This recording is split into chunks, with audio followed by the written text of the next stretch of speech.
আসসালামু আলাইকুম। এটা গুড়মতি আমের বাগান। মাশাআল্লাহ ভালো আম আছে, সাইজ ভালো আছে, আম যথেষ্ট পরিষ্কার আছে,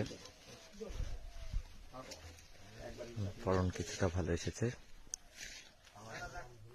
খুব ভালো বলবো না, তবে মাশাআল্লাহ মোটামুটি ভালো এসেছে।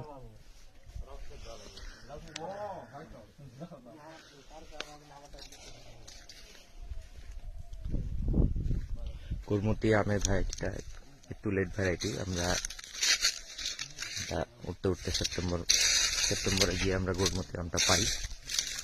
আমাদের স্বাভাবিকভাবে যে আমগুলো ওঠে, আমগুলো ওঠারও অনেক পরে আমটা হারভেস্ট করি আমরা।